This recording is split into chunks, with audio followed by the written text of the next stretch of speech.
What's going on, Jerome's? It is summer, so that means it is prime poop posting time. But we put it out to you, the people, the Jerome's, video suggestions over the summer.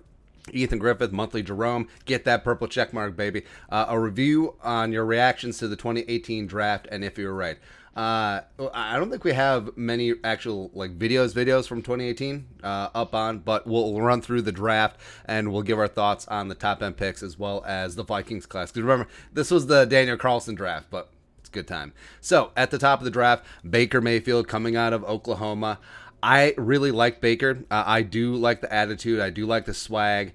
It's been a mixed bag in Cleveland so far. I think that Stefanski has gotten the best out of Baker last year. I think potentially moving forward, he could be that guy. And they'll have to decide if they're going to pay him or if it's going to be time to move on. Saquon at 2. Now, the Giants got a lot of poop for taking running back at number 2 overall, especially given the composition of this class. But Saquon was great early on, tore his ACL last year, so it's sort of out of sight, out of mind, but he is a phenomenal physical freak. Like, he is the in terms of trying to get something as close to Adrian Peterson in his prime, I think Saquon is that guy. Darnold didn't work out with the Jets for a myriad of reasons. Hopefully he'll get together in Carolina. And remember, the Browns had the 1 and the 4 from the they had the number 4 overall pick from the Texans. I believe that was from the Deshaun Watson trade. So there was a lot of kerfuffles. Like, well, they're going to take a quarterback, then who else are they going to take? They took Denzel Ward. Denzel Ward's been a stud cornerback. They're also going to have to pay him pretty soon. Plus, I don't like how Wikipedia. So if they made a Pro Bowl, they get a cross next to their name. It's just like, oh, R.I.P. Oh no, you couldn't. Well, why does it have to be an asterisk, huh? What other things do we have? How about just a money symbol? We just put a money symbol up there, uppercase, but whatever. Then, Bradley Chubb, who's been absolutely dynamite out in Denver. I think that he's, in terms of the good edge rushers in the league, I think that he is really underrated because he is in Von Miller's shadow, but last year he got a chance to shine. I think that he's going to be a really good top-tier player for many years to come. Quentin Nelson, of course, is the best guard in the National Football League. I'm intrigued to see what his contract's going to be because he's coming up on getting paid. I think that he will break the market. I think that he will get near left tackle money, which is kind of insane for a guard, but he really is that good. Buffalo Bills, Josh Allen last year had a breakout season, was playing at an MVP adjacent level. I think that once he gets his contract, man, Josh Allen is going to get Mahomes. He is going to get Dak Prescott type money. So there you go. Roquan Smith, McGlinchey's a really solid right tackle for the Niners. Chosen Rosen. So the Cardinals traded up. Where'd they trade up from? They traded up from 15 to go get Josh Rosen. Didn't work out after a year, and they fired everyone. So I sort of felt bad for Josh Rosen, but Arizona, Steve Keim, they washed everyone out. They brought in Cliff Kingsbury, and they had the number 1 overall pick, and then they took Kyler Murray. But Rosen handled that thing with class and aplomb, and then he's bounced around the league, various practice squads. I believe he's on the Niners now. So, yeah, good luck with all that. Minka Fitzpatrick to the Dolphins, and then he was traded already to the Steelers. He is a top flight safety. For my money, he is top 3-4 in the league. I love me some Minka Fitzpatrick. Vita Vea, so this is what happens is that during the draft, you fall into groupthink, right? And there's things that, the new wave, the PFF adjacent, the Football Outsiders guys are just like, that's stupid. Like, you're drafting a power running back at 2 or drafting a nose tackle at 12. But Vita Vea, man, Vita Vea is a bad dude. And he missed some time last year with an injury. But when he came back, him in the middle of that Bucs defense, amazing. And nose tackle back-to-back. So Daron Payne in Washington is a big piece of what is probably the best defensive line in the National Football League. Put in John Allen, you put in Young, you put in Sweat as well. I mean, they're just really good up front. 14. So the Saints traded up heaven and earth to go get Marcus Davenport. The Packers were originally at 14, but they moved up a first and a future first and a 5th round pick. So they moved up from 27 to 14 to get Marcus Davenport coming out of UTSA. No, no. University of Texas San Antonio, that's also David Morgan's alma mater, go Roadrunners. And Davenport certainly has not panned out so far, but the Saints, I mean, respect. They will keep taking shots, trying to find someone on the edge. 15, so the Raiders, Colton Miller was a little bit of a shock. I mean, Colton Miller was on the same level of prospect as Brian O'Neill, just a guy that needed to put on weight, but an uber athletic tackle. And Colton Miller for the first couple of years was garbage, but last year rebounded, man, and is really damn good. Got himself the big-time contract, but of course it's the Raiders, so who knows. Tremaine Edmonds was 20 when he came into the league, which is really intriguing. But him, Matt Milano, really nice linebacker duo for the Bills. A big part of that Leslie Frazier, Sean McDermott defense. Derwin James, when he's healthy, is one of the best safeties in the league. Yeah, he is. I love me some Derwin James. He is a straw that stirs the drink on the back end of that Chargers defense. Jar Alexander, hate this stupid ass team that he plays for, but Jar, I loved him coming out of Louisville. He was getting knocked because he's undersized, but whatever. He is feisty and he is an absolute alpha, and he is quietly one of the best cornerbacks in the league. Van Der Esch was good for a hot second, but health is catching up to him, and I think the Cowboys are pretty much done with him, especially since they took Micah. Frank Ragnow, the pride of Chanhassen, who the Gophers did not get. He went down to Arkansas. Burt Bielema, thanks. But yeah, Frank Ragnow is emerging as one of the better setters in the league. He got himself the big-time contract, so there you go. Now, Billy Price, I did like Billy Price in the draft process, but it's certainly not worked out with the Bengals. He's played some guard, he's played some center, he's dealt with issues. It just hasn't been good. Sean Evans, Isaiah Wynn. So Isaiah Wynn was interesting because he was a very good left tackle at Georgia, but he was undersized and short arms. I believe he checks in at 6'2", and he's got shortish arms. But the way that the Patriots have run, even after Dante Scarnecchia, is that, hey, we'll focus on what you can do well, and we will take care. We will get some extra value for market inefficiencies because some of these offensive linemen don't check all the boxes. And Isaiah Wynn is playing some damn fine left tackle for the Patriots.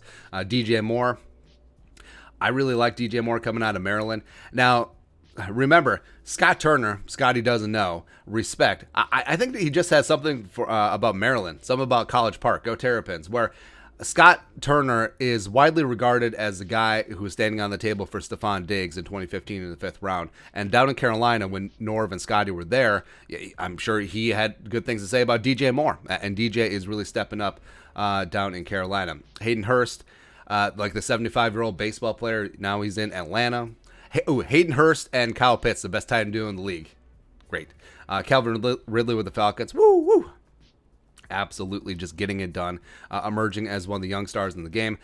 27. So the Seahawks had a couple of years of first-round picks where they were just like, huh? What? Rashad Penny was certainly one of them, where San Diego State was a run-first team, first and foremost and forever. And Rashad Penny, I mean, he had great stats, but could he be a guy that carries a team? Was he really worth a first-round pick? No. Then also, who they take? They took L.J. Collier, and they also took that linebacker from Texas Tech. So, yeah.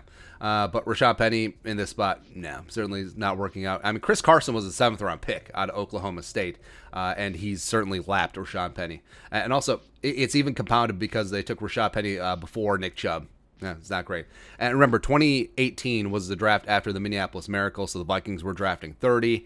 And it was also the draft after they signed Kirk Cousins to that big-time contract. So, I mean, what could have been, man? I mean, the Vikings could have stuck and picked Lamar Jackson at 30, which would have been kind of interesting, but the Ravens moved up. They traded up with the Eagles. They got their guy, Lamar Jackson. Eventually, Joe Flacco, even though he was elite, he gave way.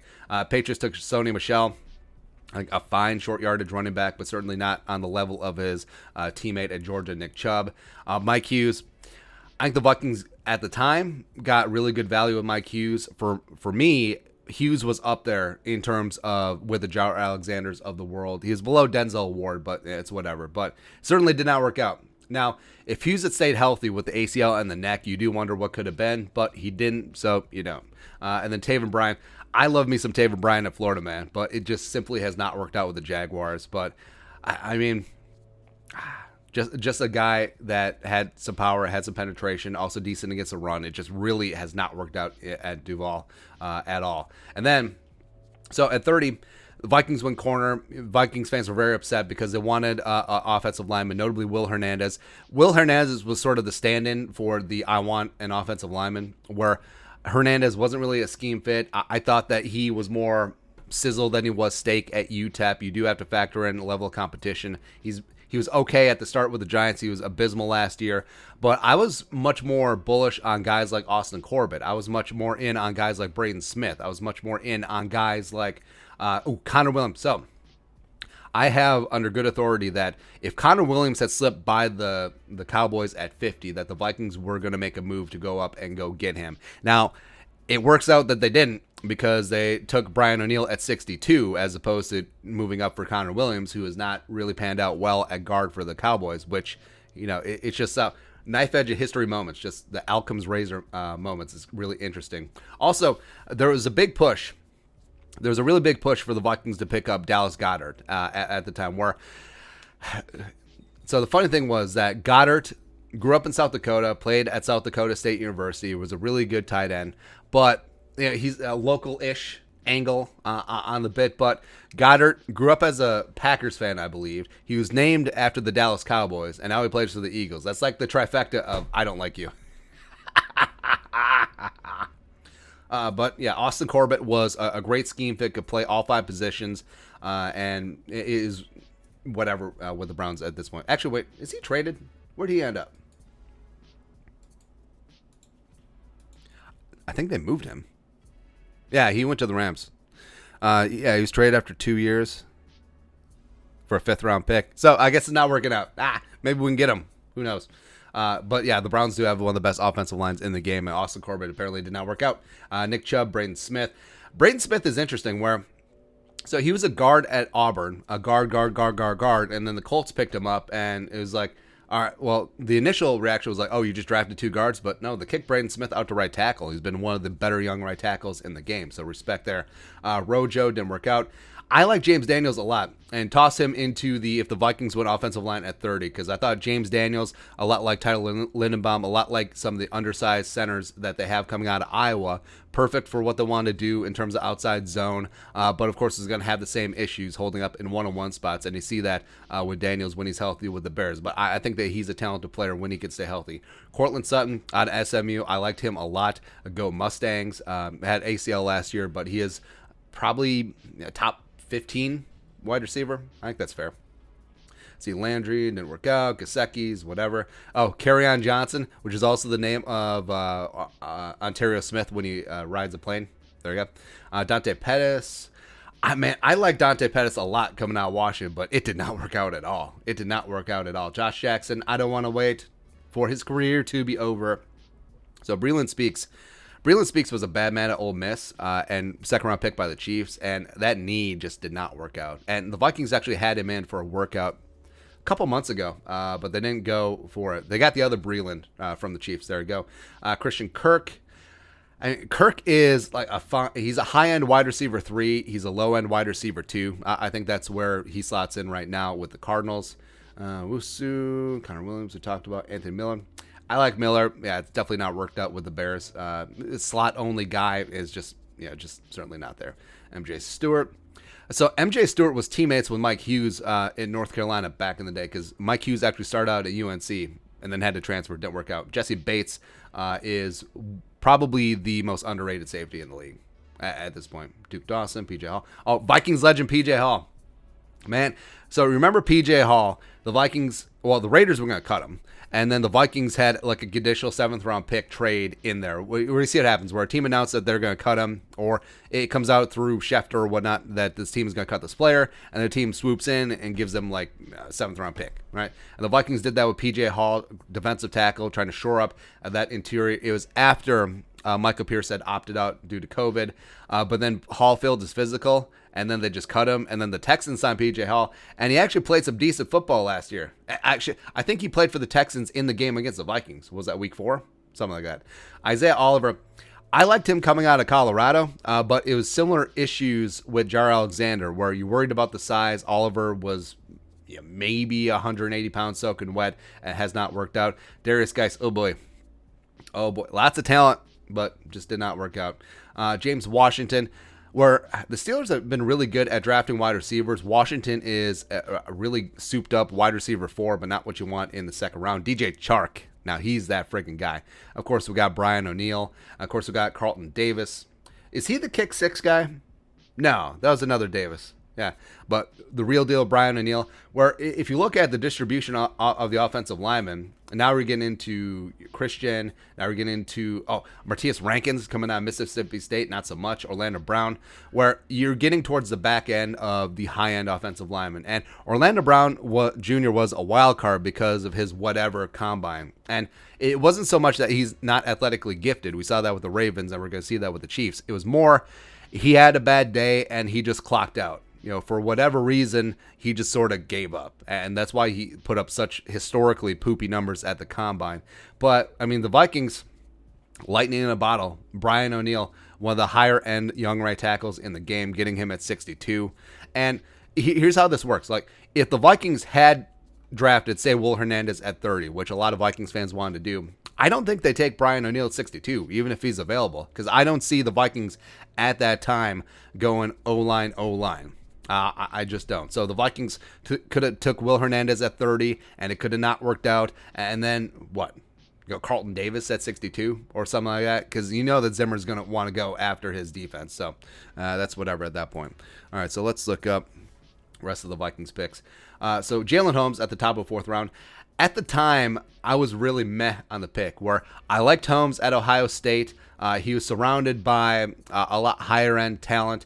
You look at the Bosas, you look at Hubbard, you look at Chase Young.